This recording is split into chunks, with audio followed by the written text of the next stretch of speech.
Okay, let's have some fun today. Not that all scenes aren't fun, but we're going to be doing a little bit of an experiment here in this Stamp Along. A lot of you have photo paper, okay? Inkjet, your standard style of inkjet printer paper. If you have glossy cardstock, you can also use that, but I'm going to be doing a test on this photo paper, which I've done before in my standard kind of glossy cardstock dye-based ink layered style of stamping, and the glossy cardstock is a little bit stickier. It has that emulsion coating, so everything's drying really fast. So that's going to make things a little bit harder when you're doing that type of technique on here. So we're going to be using more of our alcohol pens on this scene. Okay, so what you're going to need, you'll start off with your covered bridge stamp. You can work around some other type of image. I'm going to be doing some filler with my maple pear here, and then we're going to be doing some foreground types of imagery. You can substitute other types of foreground elements. I'll be using my reeds. Some of my leaves, stamped $3.99. All the codes for these stamps are in the description below on all the videos. And we have our sedge filler stamp right here. I might put in something else too, like a fence or something like that in the foreground. But we'll get to that when we get to it. Okay?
Okay, so anyways, I hope you enjoyed the scene.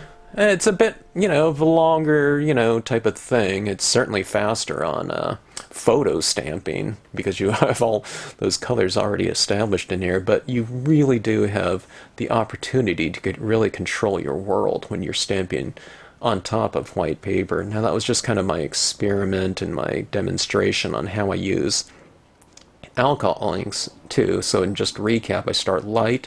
I start to build up those, kind of layers with the lighter tones. Then I hit it with the darker tones, where I want some spot coloring and some brightness.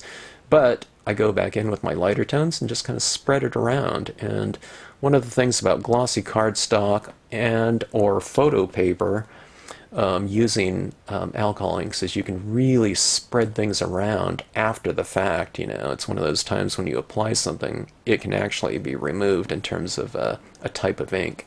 And I haven't done it on photo paper until this scene right here, but I found the photo paper worked just great, in terms of this type of look. It's a little bit more cumbersome when you're doing a staining ink like dye-based inks on photo paper, but if you're going to be doing kind of a lot of alcohol ink types of coloring things, then the photo paper works fine. And this will be sprayed in the end. One of the things, if you haven't watched another video of mine, a lot of times I like to reserve my foreground imagery to be stamped in a VersaFine pigment ink, okay? Now I didn't try it on this brand of photo paper, so I don't know if it's the same for all of them, but when I did it on a photo print, that pigment ink just never dried. I mean, several days later, I could wipe it right off. If I took a paper towel or something, I'm pretty sure that image would just wipe off clean. It was so wet. So dye-based inks, just your standard dye-based inks on here. And anyways, you can get some really good results that way. Anyways, I hope you had a good time. If you stamped along with me or you played around with your alcohol ink techniques in there in terms of blending and whatnot, I could certainly learn a lot probably from most of you that are doing that, but this is how I use it in this particular application. And I don't know, it's just a lot of fun playing around with that and being able to do that subtractive type of aspect to the inks. I hope you liked this video. If you liked it, hope you like, share, and subscribe. And if you have any questions, as always, just drop me a note in the comment section.